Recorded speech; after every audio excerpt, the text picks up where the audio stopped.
The royal wedding, the size of the flowers was so big, Yeah. but in such a small space that the arch, which the Isebantu walked through, we knew how tall he is and how tall the headpiece he was going to be wearing, so that he walked through that arch without having to bend. Right. So that arch was 4.3 meters tall. The queen was very clear about her color choices and the styling, and it helped that we did some arrangements in advance to sort of, and then she gave us the green light, and the rest of it was handled by a whole team.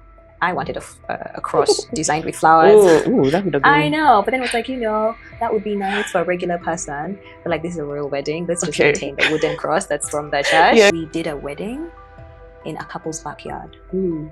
So it wasn't like what we did, but where and how we did it. Yeah. First of all, their vow ceremony had 15 guests. Right. 15 guests. Oh, child.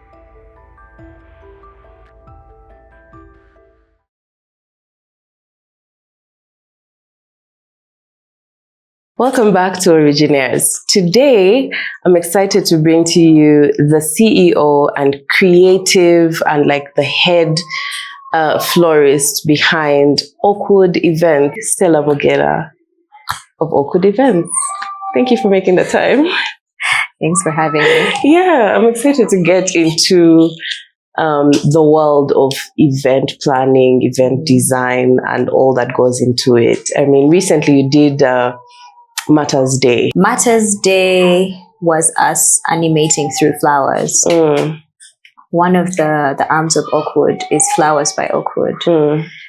And Martyrs Day involved us creating all the natural floral installations for the altar, the staircase leading to the altar, and the VIP dining area. It helped that we had done the royal wedding the year before for the Kingdom of Busoga. Oh yeah, I want to get into that as well.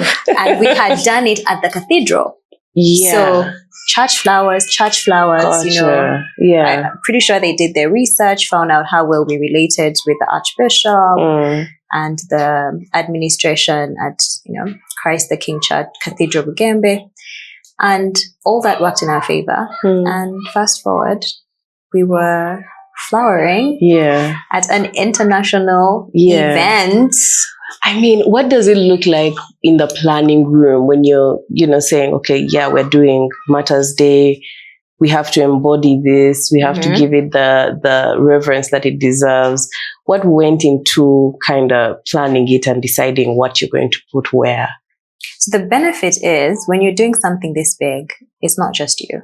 So you have a bigger organizing committee, and then you have smaller committees.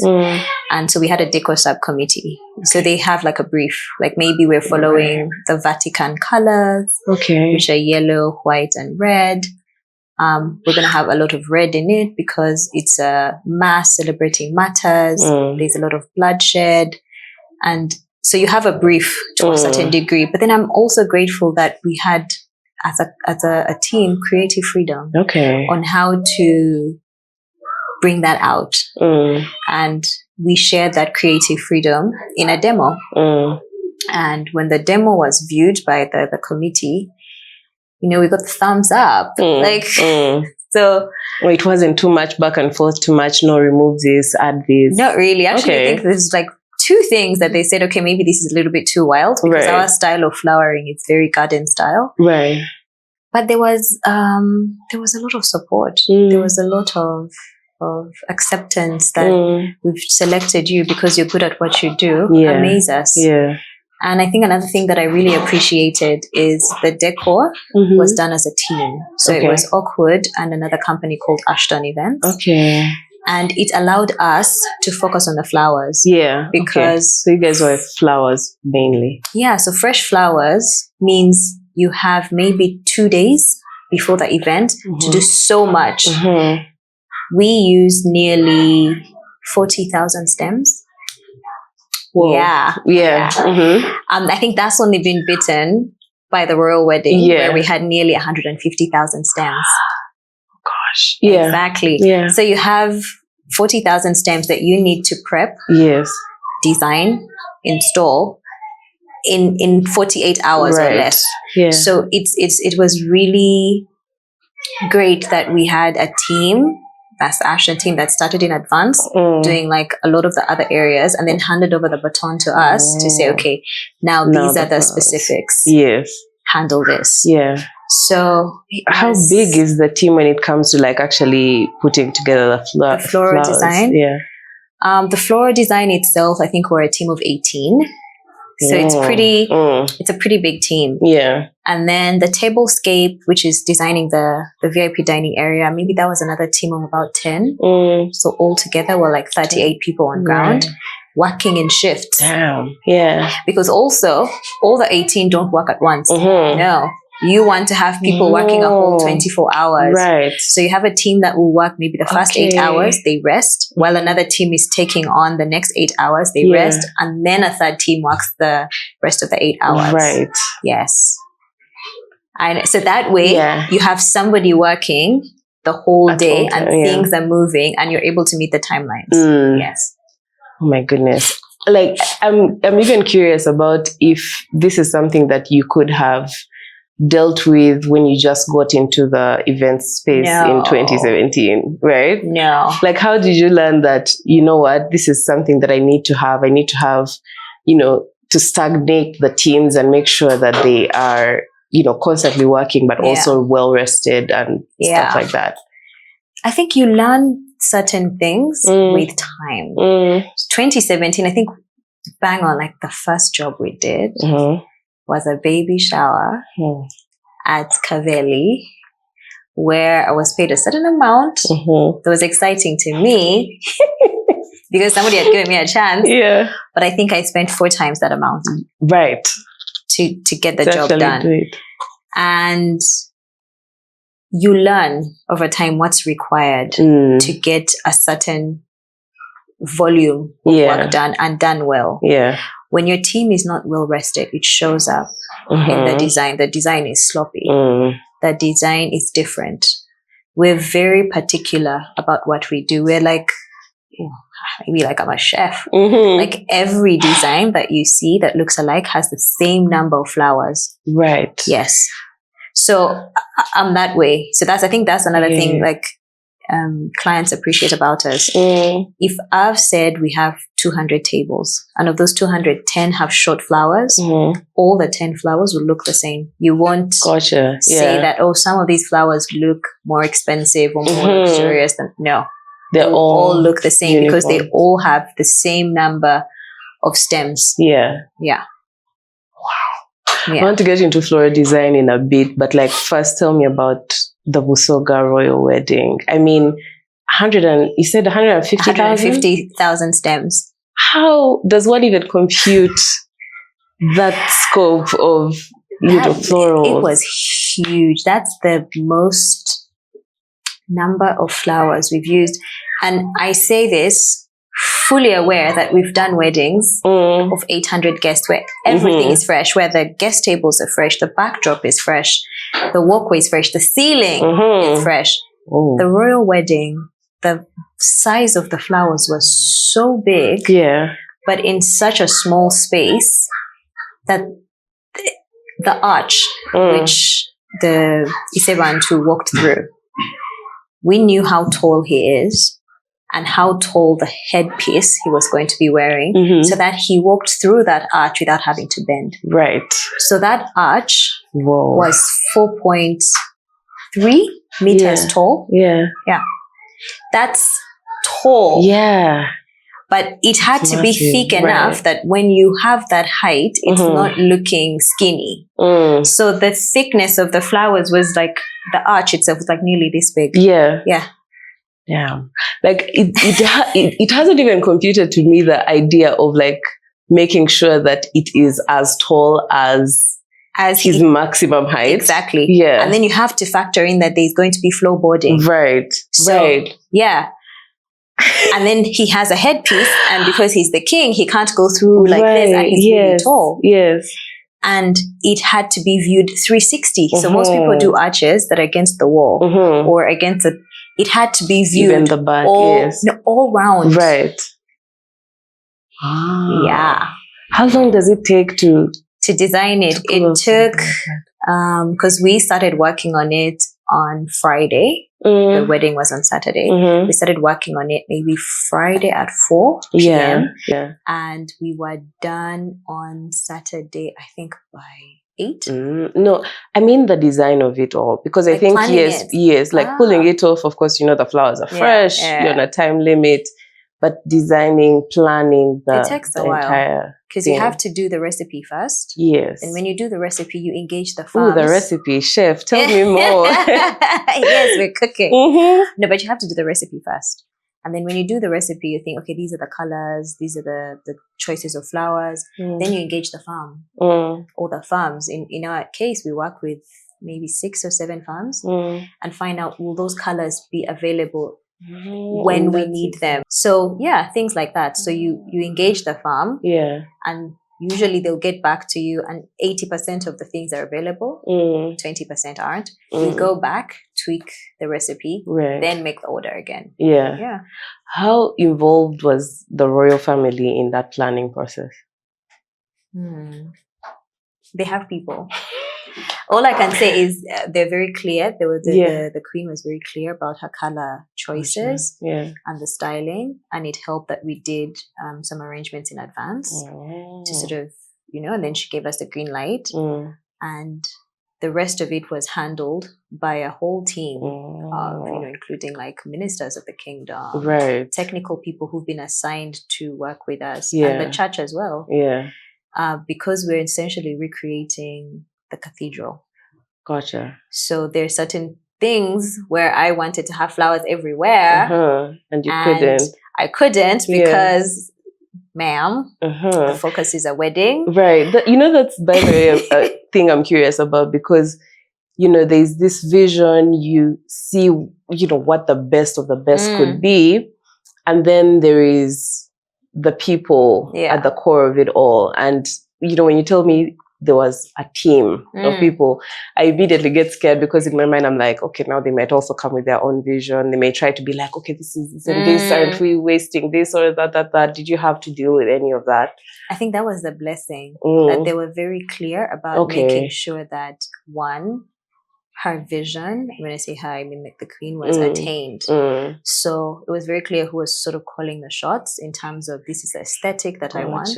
The only rules that we had is, one, is there's tradition. So things like, how we were dressing, how we were doing what we were doing. We had to be mindful of the cultural reverence of everything. And then the church, just to say, I wanted a cross designed with flowers. Ooh, that would have been... I know, but then it was like, that would be nice for a regular person. But like, this is a royal wedding. Let's just maintain the wooden cross that's from the church. Yeah, keep it traditional. Exactly. So things like that. But I did try to push the boundaries. Yeah. And I got as much as I could get in terms of creative freedom. But at the end of the day, you have to understand this is much bigger than you are. Right. And yeah.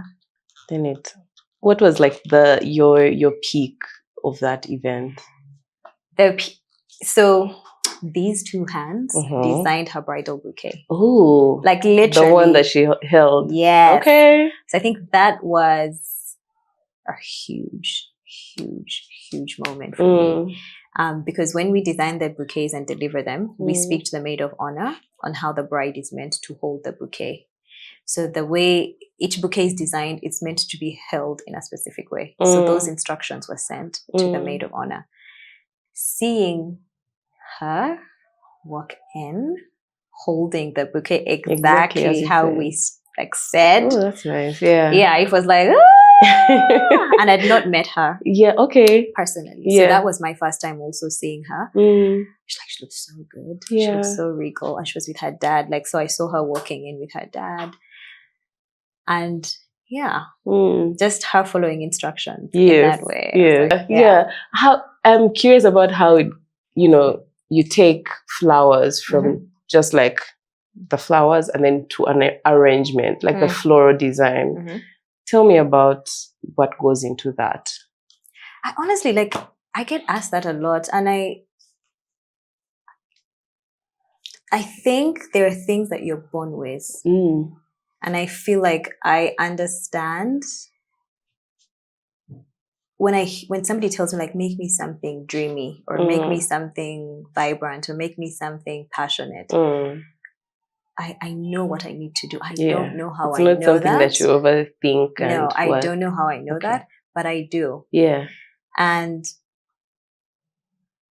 learning, because I use the school of YouTube a lot. Learning myself meant like I made quite a number of mistakes, but I discovered so much because I was not fixed with the standard way that you're trained. So getting professional training after I was already a professional florist was very reaffirming, because there's things I taught myself. Yeah. And now somebody's telling, the principles of floral design 101. I'm like, oh my God, I know that. Yeah. So you're like, this is something I was already doing, but and like, I didn't even know why. Yes, I just figured out that it makes sense when I do this way. And of course, then you learn the other things behind it, which have allowed us to be able to do weddings with flowers to this scale. Yeah, so those you learn in school, but already you've hit the ground running. Yeah, with things that God intrinsically put inside of you. Yeah. Have you always had an affinity for flowers? Have you always been, one to like creative? Yeah. Yeah, I did art in high school. Yeah. Can proudly say, I mean, I don't know how many people have, but I had an A+. Oh, period. In art, A level. Right. Yeah, with paints. Okay. So, but then, I did economics at school. But interestingly, and I told you this earlier when we were chatting, like a friend of mine was like, you used to do centerpieces for us when we were doing food and nutrition exams. I was like, really? Gotcha. Yeah. And you had even forgotten. I'd even forgotten that she did food and nutrition.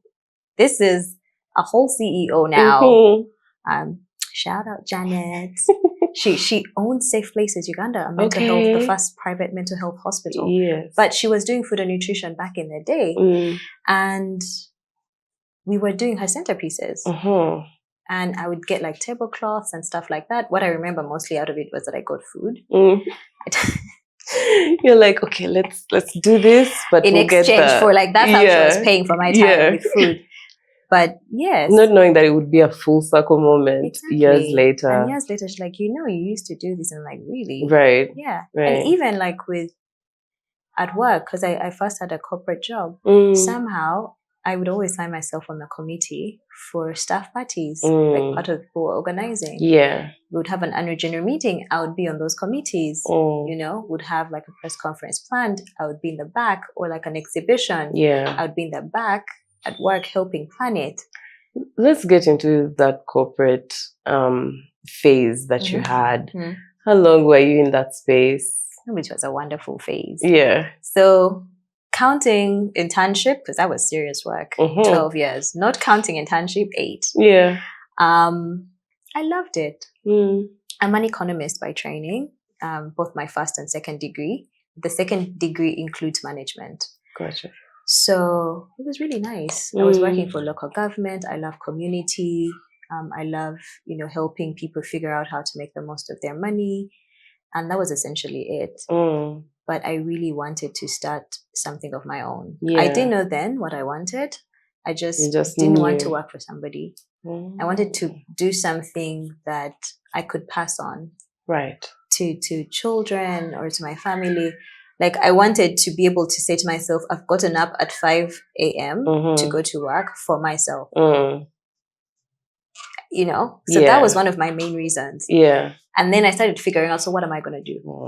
Yeah. So at what point did you decide, events is the thing for me? Again, I feel like those are little whispers from God. Like it becomes a gem of an idea and you don't even know where it's coming from, but it keeps building and building. You do research into it. You're like, okay, there's actually a niche. I could actually do this.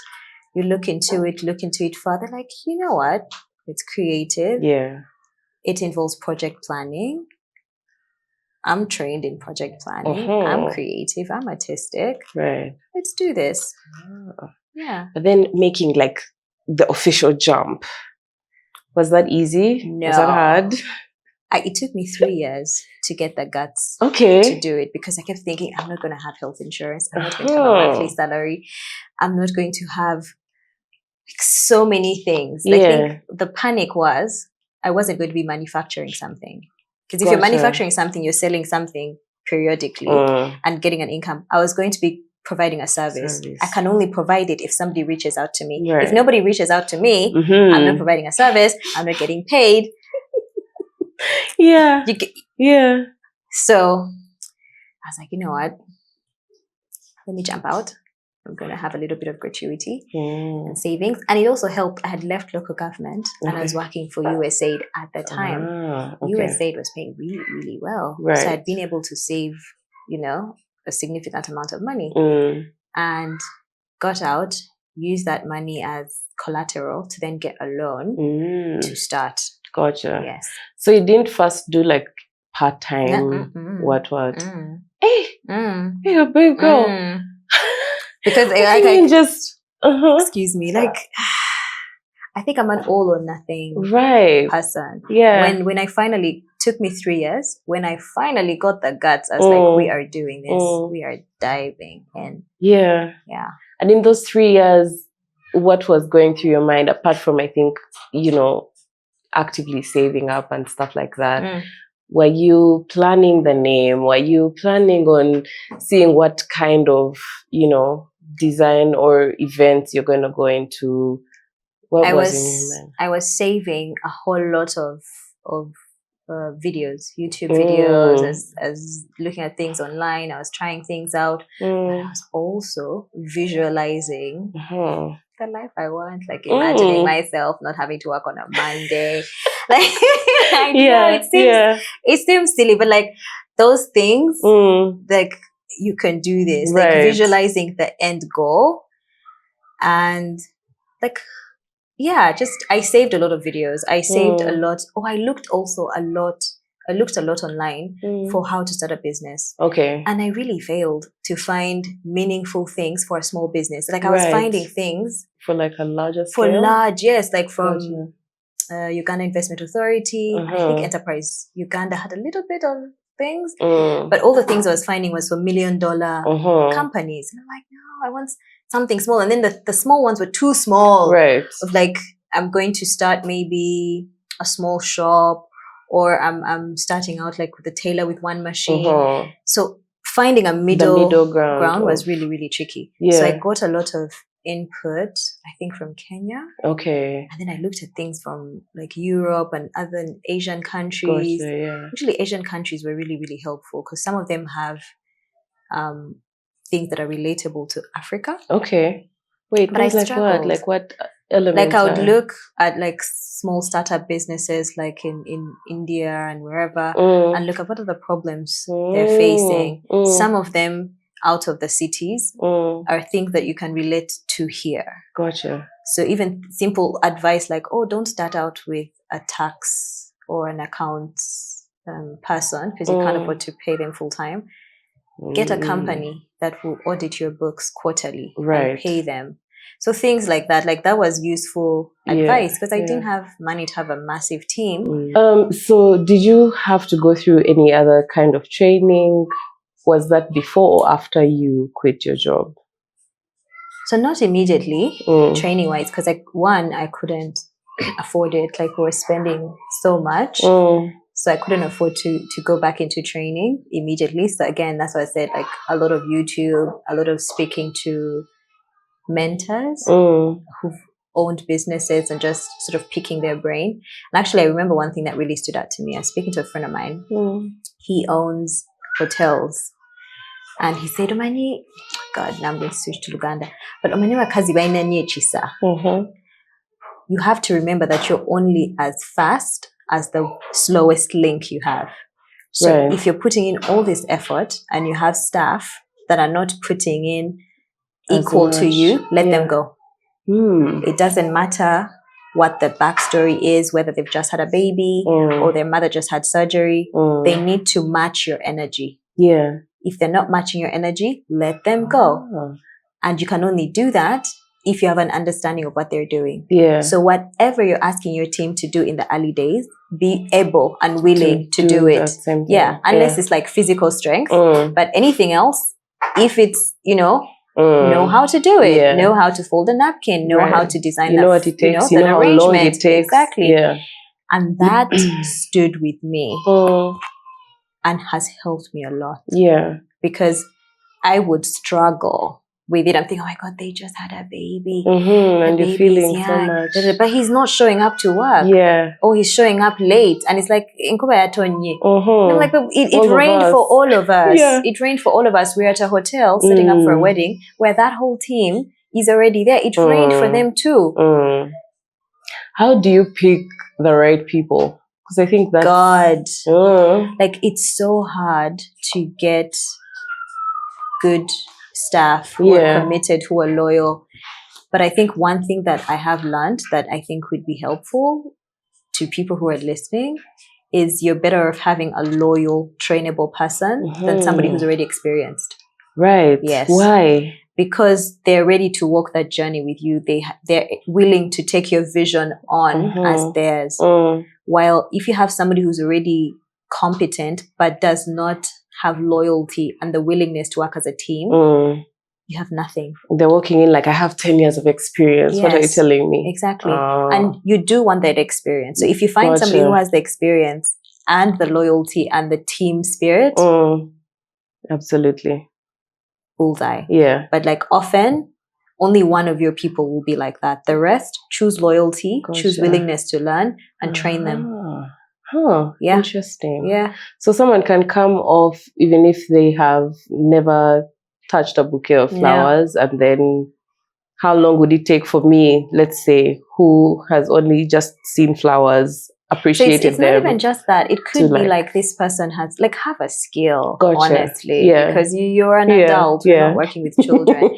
But like, even if this person was let's say, a teacher, but they're trying to shift, like maybe they feel like I'm really creative. Being in a classroom is not serving me well, but they're a teacher, or maybe like an art teacher. That's somebody I can teach more than somebody who's been a florist for 6 years, but is not willing to work as a team, is not willing to show up on time, is not willing to do a little bit of overtime because the client switched from 10 tables to 15. That's what I mean. Like, let them know something. Or you could have somebody who's a trained electrician. Yeah. But he shows a willingness to learn how to do something else. Right. So then you have one person with two skills. Yeah. Train that person. Yeah. Yeah. Oh. Yeah. Okay. And what in the space, is it just the florals that Oakwood does, or is it how wide of a scope? Full do you decor. guys do? Oh my God, I remember you asked me about the events management. Oh yeah. I'm gonna go back to that. No. So we do like 3 things really, really well. We're amazing events planners and managers. More so like managing, because a lot of the clients we get have already selected who their service providers are. Okay. And want us to make sure everything happens seamlessly. Right. And so we're there just to make sure like the vendors you've selected are doing what they're meant to be doing when they're meant to be doing, just supporting them as well. Yeah. Okay. Because the vendors thrive when there's a healthy environment. Yeah. So we provide that. But we also want to help you have the most connection at your event. So we'll essentially, let's say, remind you like, oh, don't put your mother in another hotel from you because you want pictures in the morning with her. Small details it's like that. It's a small detail, but then you'll appreciate when she's in your pictures. Right. Or we'll pay attention to, did you have a loss recently? And then speak to the photographer. When they're taking pictures at church, don't shout out, let me have all the aunties, because an aunt close to you has passed away. So it's small things like that we manage just to make sure like the event is as emotional and as wonderful, as smooth as you want it to be. So we're strictly in the background. Gotcha. For decor, we really are amazing designers and stylists. And our style is very elegant. It's very clean. It is not a lot of stuff. So I like to compare when brides are asking us, what do we do? So there's a dress that's bejeweled with pearls and diamonds and lace, and it's really, really stunning. And then you have a dress that's just satin. Right. That's us. Both of them are beautiful, but one has to be impeccably tailored. Otherwise, every mistake can be seen easily. Yeah. And that's what we do. We do very little. But in the very little, it's a lot, and it has to be impeccably done. The detail has, attention has to be paid to the details. So when you walk in, it's clean, it's fresh, it's airy. Gotcha. And that's our style. You mentioned something in the floral design space about garden style. What is garden style florals?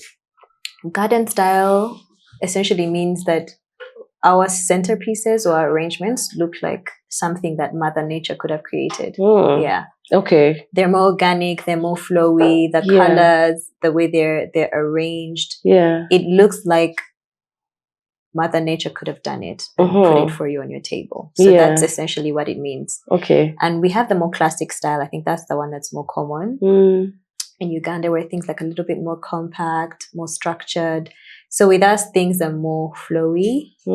They're more loose. What allows them to be more flowy? Is it the choices in it's the even flowers the style of design, or the style? Both. Tell me more. It's the style. It's what we've chosen to use. It's how we've arranged it. Yeah. So it's all those things. Yeah. I don't know. I want to get into it. Like, I don't know. Like, I would have had to maybe show you, but like, it's it's even the choice of flowers. If I'm doing an arrangement that's yellow, maybe let me give an example. The standard reaction would be to use one type of yellow. If you're doing a garden style arrangement in yellow, I'll use shades of yellow. Okay. I'll use a little bit of white even. Yeah. But when you're looking at it, you may not tell that there's white. It's like complementing everything. Okay. So it's things like that. So it's not like just sunflowers or just daisies. No. It's like, look at you. Yes, and they have yellow in them. Yeah. Can I ask, what's your favorite flower? I know. I don't. You don't have a favorite flower? Come on. I'm not kidding. I'm really not. Because I like so many. And then I'm finding so many that excite me. And I don't even just like fresh. I like dried flowers. I'm that person when we're going to work, and let's say we're working up country, on the way, like even the driver knows, I'm like, stop that car, I want to cut some of that, and then I'll get out and cut it and we'll use it in the arrangement. You don't even have like a top 3, top 5 flowers? If there were only those flowers that you had to work with, like left. No. Oh my God. Okay. Yeah, maybe green. Like, I really love succulent. You see, it's not even a flower. It's an ornamental foliage. But yeah. Because like my favorites, I love a rose. I'm very basic in that regard. I love a white rose. And I love a peony. Like, peonies are so cute. Look at you. And peonies are kind of related to roses, but completely different. Do you know that we have a peony rose? No, I did not know that. It's a hybrid of a peony and a rose. Look at that. Best of both worlds. Yeah. Okay. It's smaller than a peony. It doesn't have as long as a vase life. But yeah. And actually, a lot of Ugandans think the peony garden rose is a peony. But it's not. Gotcha. Yeah. So you might, the one you're loving might actually be the peony garden rose, because when you look at it, it looks very similar. Yeah. But the only thing that would tell you the difference is a peony, when it's open, is about this big. Right. Have you seen a rose this big? So this other one is like this. It's quite big as well, the peony garden rose. But yeah. Okay. Interesting. So yeah, in that space, I'm just wondering what would be the elements in, I guess, the dream arrangement. No, I think anytime I'm just given, because now this is also the gift. Like, I'm so grateful. Like, a lot of our clients, maybe 95%, one will just say, I like these colors and I want to feel like this. Gotcha. Imagine. Yeah. And that freedom to do that is amazing. Others will say, this arrangement, like when we traveled here, was one of the arrangements. Maybe he bought me this and it was really, really amazing. Can this be serve as your inspiration? And that's it. Yeah. Yeah. So and we do our best work when we're given that kind of freedom, compared to when somebody says, I want you to do this and this, this. And I know they do it out of fear, because they've been disappointed before. They've, gone to somebody and the person said, oh, let me do this for you. It's in my head. Then it ended up being, not good. So, but like more, like honestly, 95% is a huge, I can count on my hand the people who are specific with what they wanted. Yeah. And I can tell you, they got what they wanted. Yeah. But with us, it's always better to get more than what you wanted. Right. And you can only get that if we have some sort of creative freedom, because that's why you came to us. Yeah. You saw our work, you heard of our work and thought, I think Stella and her team will do a good job. So allow us. Yeah. Allow us to do it. I'm curious about now the process. Are you very like over planned, like, okay, we're going to do this bouquet, so let's try and see these flowers, let's like sketch it out or something like that? Or are you more of the person who is like, okay, we're starting here, let's go and see the flowers and pick, see what speaks to me? I am a planner, detailed, like I will have binders and Oh, I love that. Okay. Like detail. I told you recipes, like we'll even try out the recipe like maybe 3 weeks or 4 weeks in advance, just to see, like, because sometimes what I'm thinking, you know how it is, like you think of an outfit, you try it and you're like, it's like suddenly, So that's happened before. So I like to plan everything out in advance, do it and be sure. Even when we get on site, if the wedding is on Saturday, usually we'll start Thursday night. Okay. We will do sample arrangements again. Right.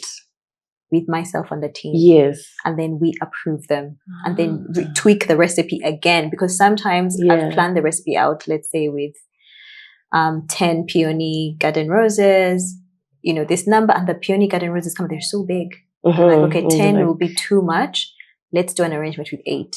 Let's add in 2 sunflowers. Let's do this. So we do it again on ground, and then we're like, okay, this is signed off, and we write the recipe again. Oh wow, yeah. And that specific team of florists will know has it, and everybody's looking at it, and so they are a team, like the head florist for each arrangement and the support florist. So the head florist will be like, okay, can I have 2 this, 4 this, 5 this, 6 this? Wait, it's so meticulous down to the number of each flower that's going to be in each arrangement. Yes. Damn, girl. Yes. Okay. Yes. This magic just does not. It just doesn't just come. There's a lot of hard work and like love and passion, and I can even walk in and I'm like, something's not right. And they even all face the same way. Right. It's like to that detail. Like if it's a square vase, the yellow is in the right corner. The blue is in the back left corner. So that when all of them are set, they all look the same. Yeah. Yeah. But these are things that people might not even notice, but like it adds to that level of like just making it exquisite, because it's like this was cared for, this was taken care of, and like one of the best compliments that I know of is when somebody receives something and they don't call me back immediately because they're pleased. Because when something is good, you don't say something. But when something is right, it's immediately, not right. Immediately, hello, like, there's something here that something is off. So I think that's one of the things that we've learned to accept. Yeah, the silence. The silence is silence good. is positive, because there's so much going on in the morning. On the day of, there's no room to say anything but what's not right. Right. So if it's right, it's high fives with her and her bridesmaids and and you're not getting a call. Like, so you'll get the call after the honeymoon. But if it's not right, it's immediate. What is this? Yeah. Has there ever been a moment like that? How do you deal when it's something like that? There has been, and it was really, really sad. So what happened is we designed an arrangement according to the bride specifications, dropped it off. They were getting her hair and makeup done, and she cried. She was so happy. No, it was not bad tears. So she cried, and she's like, oh my God. And the makeup person was like, Stella, go away. So we'd done the bouquet and the decor. She's like, go away. So we take the arrangement to the bridal suite where she was getting ready. So now she was like, you know, most of the suites have like that central area, like a sort of like a living room where everyone's getting ready. So we took it to the bridal suite. And the mother of the bride sees it. And she's like, oh, I asked for only big roses. You have big roses and small roses and medium roses. Change it. I'm like, oh, but she loves it. Yeah. And she's like, listen. Oh my God. Oh God. So yeah. Here's me. I'm thinking, let me leave. Once she speaks to her daughter, she's going to be like, oh, she loves it. No, the next thing I'm having a call from one of the cousins, like, hey, Stella, just come back. The mother of the bride is really, really upset. I'm like, but does she know that her daughter loves this? She's like, yeah, she does. So I come back in. I'm like, hey, listen, are we really changing this? She's like, you know, just do whatever she said.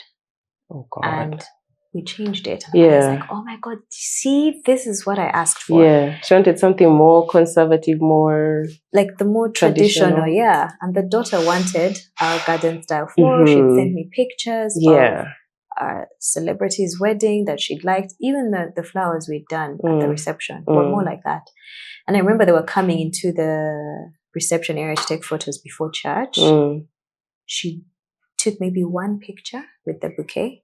And I overheard her when, you know, one of her cousins was like, oh, aren't you going to hold the arrangement? And she was like, it's your arrangement. It's you guys' arrangement. You hold it. Yeah. I felt so bad. I thought I could have just done 2 arrangements, actually. And it hit me later, like, you know what? I should have just done something like one for mom and then one for her. Yeah. But that stayed with me. And that was 2021. Gotcha. Yeah. Yeah. Oh God. Yeah, it was really, so she didn't, but she cried. Yeah. Like she saw it and she cried and she was so happy and so excited. She was like, oh my God, you've got me, you've understood me. And I know that mom didn't do it out of malice. Yes, she was just thinking, I know what's best for you. You've loved everything I've selected for you. You will love this. But, you know, she got that wrong in that instance. Yeah.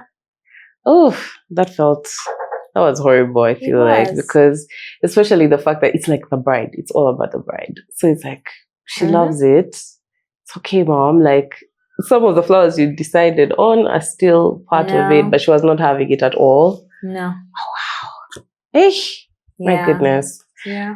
I'm now curious to know, like, when it comes to florals for like every day, is there such a big market for that, or is it like events mostly? It's growing. I think that's what I can say, because one of the things that we've maintained is we've been flexible, like moving with what the market is telling us, what, you know, people are telling us. And we really started transitioning, pushing for we start with bridal bouquets. It wasn't a thing. Like, they weren't huge. And then we really pushed them, made them important. So now brides are not just accepting run-of-the-mill bouquets that just, you know, okay, you'll do the cards and the bouquet. They're choosing actively something that matches their look and their dress, because it will take away from your whole look and dress. So same with flowers at home. It's become a thing. Somebody's like, I love staying at hotels. When I'm at a hotel, there's flowers everywhere. Gotcha. I want to put that kind of beauty and peace in my own home. Yeah. So it's a lot of understanding and explaining. But once somebody's on board, they're on board. I mean, especially people who've just choosing a beautiful home as part of self-care. Right. Like, I want to get home and my home is tranquil. My home is pretty. My home is beautiful. Those are the kind of people who are coming to us. I feel like that's something that you'd have like on a subscription. Are they like coming back every month? It's a subscription. It's every week. Every week. I know. The girls are bougie. Hello. They are. And one of the things actually we had to figure out is, in other countries, subscription is done using your vases. Like, you have a vase at home. But we realized, like, with us, vases are so different. So we need to plan in advance how I'm going to use it. There's not enough time for each of our florists to come to your home and do them. So we bought a whole lot of vases. I think nearly 200. Yeah. So we design for you in a vase and bring it to your home and swap it out the next week. Yes. To make it easy. Okay. Does that ever clash with like their style? Because I know like there's like the clay, there's the ceramic, there's the glass. So you'd have shared with us. Yeah. Like, so if we're providing flowers for you, you'd have said where the flowers going to be. Oh, they're going to be in my living room. Oh, okay. We ask questions like, do you have a cat? Oh, because there's exactly, like a cat will knock over certain things. They love. Do you have toddlers? Are they flower trained? You know, do you have people with allergies? So we ask all those questions before we deliver the flowers to your home, and then tweak that. So we also ask, what's the color palette? And somebody will say, neutrals, or bright, or do your thing. Yeah. I'm now curious to know what the choice would be if they have kids or pets. So if they have kids or pets, it's a low-centered, gravity-centered arrangement. So it wouldn't be this. Not on a table. It would be, no, it could be on the table, but it would be low and long. Okay. Because, that's harder to push over. Yes. And then it would have things that are not easy to pluck. Right. Because toddlers and cats love to pluck. But by the time you get to the 3rd month, the toddlers and cats are used. Yeah. It's not interesting to them anymore. That's interesting. Yeah. Okay. And which do you prefer more? Is it the events? Is it the bridal? Is it, the home kind of florals? I think like just you as you. Like what do you love? As me. Yeah. I've always, because our weddings are so detailed. Yeah. I've always wanted to do at least one wedding a month. So having the flowers allows us to have one big wedding a month, and then we're able to stay functional by having the weekly flowers for subscription, having daily flowers as gifts, even bridal flowers. So now we do bridal flowers even when we're not doing the decor. So someone can just come to you guys, can come to us, even decorators themselves.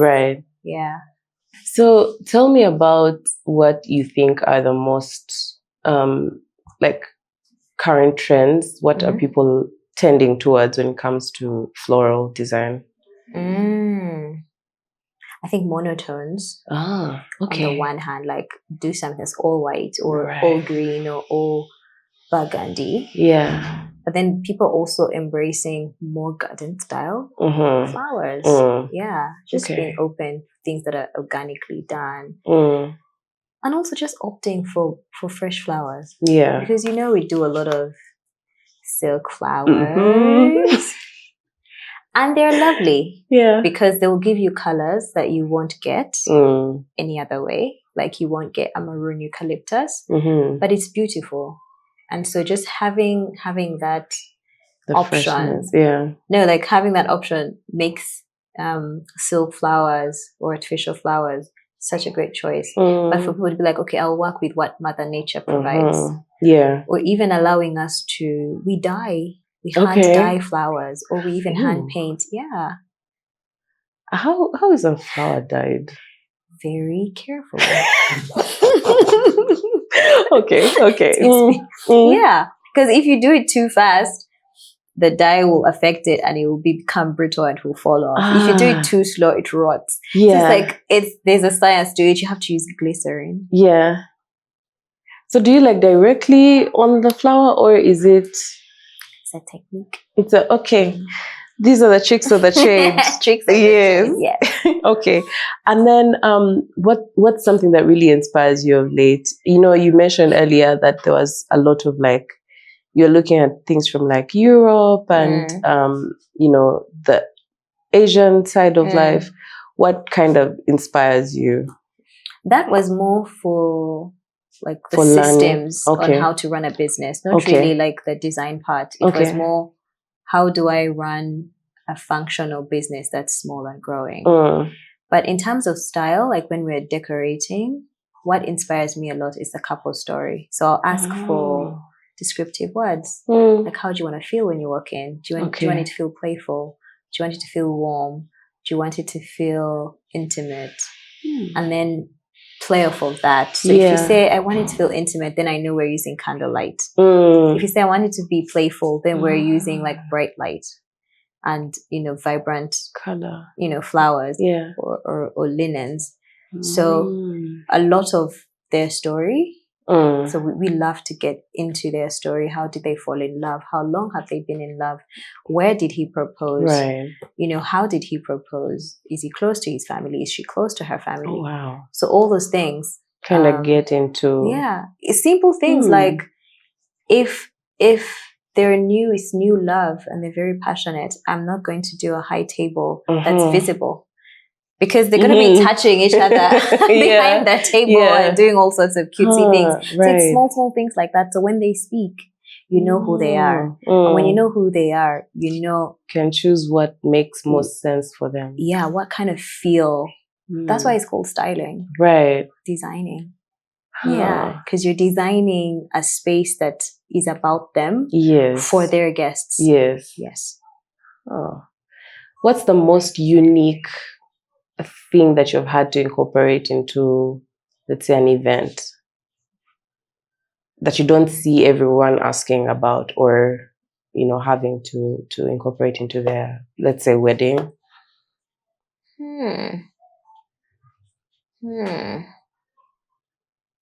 Gosh, I'm stumped. It's like everything we do ups the other. And I think that's why people come to us, because nothing looks the same. Yeah. But maybe the most unique was we did a wedding in a couple's backyard. So it wasn't like what we did, but where and how we did it. Yeah. First of all, their vow ceremony had 15 guests. Right. 15 guests. Oh, child. That's the dream. Right?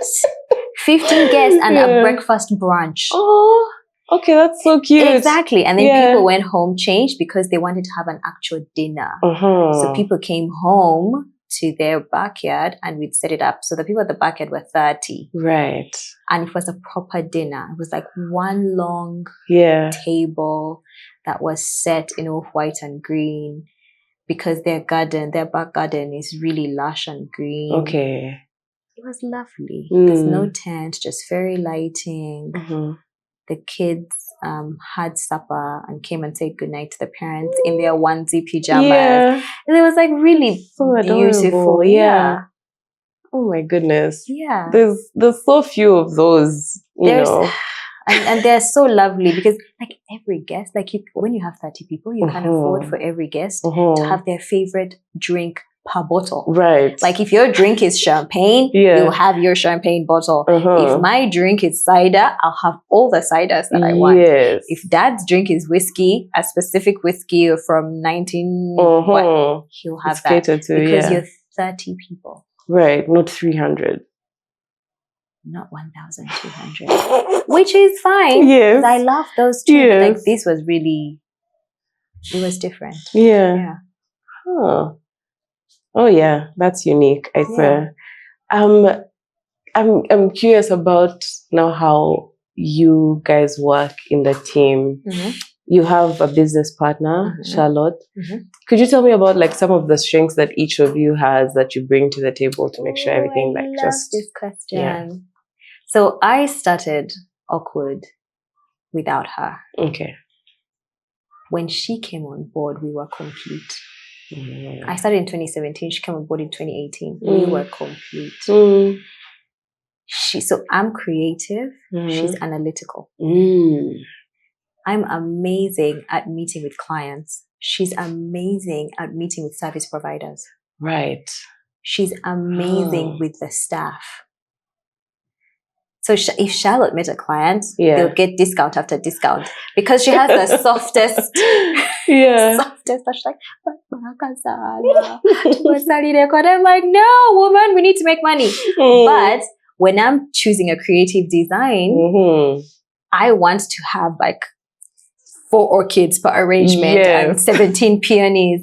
And she's like, no, that math is not mathing. Right. Because she's a trained accountant and a trained HR manager. So she then plans for when we've gotten the money, how do we spend it? I'm good at getting us the money.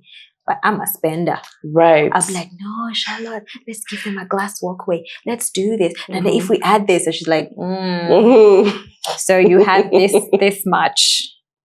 And so you have to bring a glass walkway. Exactly. Yeah. She like brings that balance. So yin and yang. Exactly. Like I'm super duper creative. I'll come up with renders. She is so detail oriented. Those renders will be followed to the T. Gotcha. And by that time, my mind has looked at those renders for so long. Because maybe I've looked at them for 6 months. I don't want to see them again. Like, I just want to be in the back where the flowers are. Right. I don't want to hear anything about any candle, nothing. She knows. She's like, okay, those are 17 candles, 6 this, 12 this, and everything is detailed. The team is excited. She knows the team's children's names. Like I'll know for maybe 7 or 8 of them. Yeah. And maybe I'll know their kids that I've met. Yes. She'll know their kids that they've talked about. Right. And she'll have sent them cards for PLE. So she's a blessing. And I'm just so grateful to God. And, you know, we're a family. So that makes it even... I was about to ask, like, how did you meet? How did you find someone? That makes it even better. Because we grew up together. Okay. Yeah. Was she always like that? Or did you guys always have that kind of... She's older than me, so she was the boss of me. Okay. Yeah. Interesting. She's still kind of the boss of me even now. But like, yeah, I think she's always been amazing. Yeah. But I might be biased. Yeah. I'm now curious because, when it comes to like big events, like let's say Martyrs Day or, you know, the royal wedding, I feel like you'd have more people on board. How big is the core team versus like something like that for an event like that? So COVID changed a lot about how we worked. We had a huge core team before COVID. After COVID, we were mindful to streamline and have a smaller core team, but then have staff on retainer. Gotcha. Yes. So a lot of our critical staff are on retainer. So they come in when they're needed. Yeah. And it's like a smarter way of working because it was really heavy on us payroll-wise to have such a large team that's full-time. Yeah. And it's also allowed them like to go back to school, to be more involved with their families. Because while we, do fewer events, the other things that we do allow us to pay the team really, really well. That they're like, we'll wait for the next one. Yeah. Okay. And they've also like run their own other like businesses. Because remember in the beginning I told you, it's about somebody being trainable. Yeah. So a lot of them actually do things completely outside of events and hospitality, which is their original training. Yes. So during the week, this person maybe runs a shop, or runs a restaurant, and then when it's event time, they're working. Okay. Yeah. Or they're a farmer. So it's a lot of healthy balance with their life. And then our life as the Oakwood family. Yeah. Oh, that's beautiful. It is. Okay. Is there something that you'd want to say to yourself? Should I say in 2017 or before that? A piece of advice that you'd want to give to 2017 you. What would that be?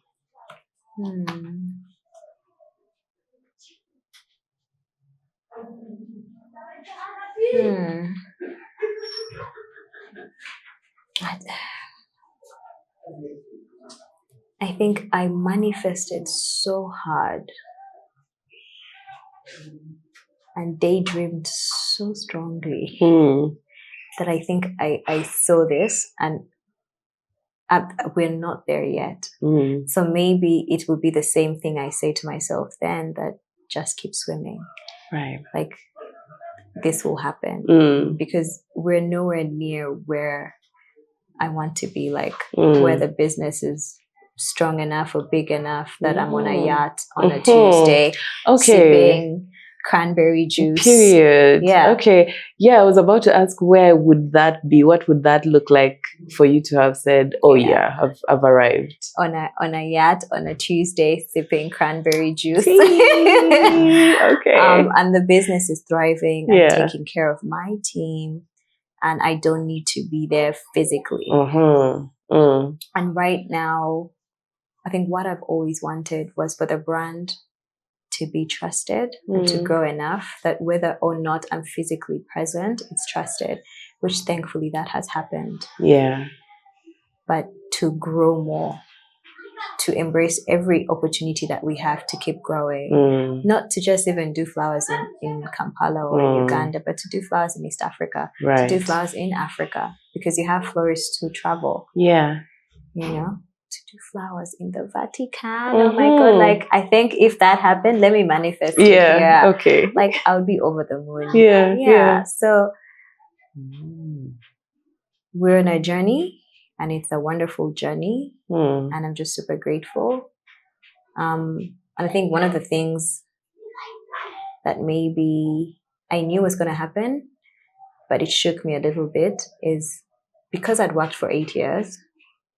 By the time I left to start Oakwood, I was in a senior management position. Right. And when I left, I essentially went back to being an intern. And being an intern when you're in, early 20s or 80s is fine. Yeah. Being an intern when you're grown, like you're almost 30, is crazy. Yeah. It took a lot of humility. It took a lot of willingness to be at that level where you're learning. And it was harder for me to be that way because I didn't have professional training. So I couldn't even say, I have a master's in events planning and, I'm just figuring myself out. I didn't have that. And because now I know what I would say to myself in 2017 is you'll get comfortable with introducing yourself as a florist. You'll get comfortable with introducing yourself as a decorator. Yeah. Because I was doing it, but I was very, very uncomfortable. Okay. Because I was using, I'm the policy analyst from here and here and here. And to just say, I'm the decorator. It's like, in Uganda, like a decorator isn't a namikolo. Yes. And then they're like, Bambio si baba gole. And I'm like, I wish, because that's super fancy. But no. I decorate. So to just be in a space where I would say that with confidence, I think that's what I would tell myself in 2017, that you own it. Like it will feel like second nature. It will feel like you're in your skin. So keep faking it. Keep saying, because I would say in the mirror, I'm like, so what do you do? I'm a decorator. You sound too excited. I'm a decorator. I was like, so now I was like, oh my God, what do you do? I'm like, I'm a florist. I'm like, really? I'm like, yes. And they're like, yeah, not knowing that you had to like psych yourself up to actually say now, comes like second nature. I'm a decorator. Yes. Yeah. I own an events business. Period. Yeah. So it took it. Yeah, I think that's the one thing I would say to my 2017 self. Like it will feel natural, and it will make you feel proud, and Okay. Thank you, Stella, for sharing so much. I feel like this is a perfect place to wrap today's episode up at. But like, oh my God, like bringing us into the world of florals and stuff like that. I think it's something that I want to look into a lot more without just like looking at it on Pinterest and actually bring them into my own space. And it's because of this conversation. Thank you so much. I'm glad. Thank you for having me. Yes. So people, see you next week. If you need anything floral, event design, you already know. The tags are in the description. Go to the Instagram, go to the website, go call her. She'll have it sorted. Okay, see you next week. If you like this video, make sure to check out the rest of our page because there's so much more for you to see. Make sure you like, share,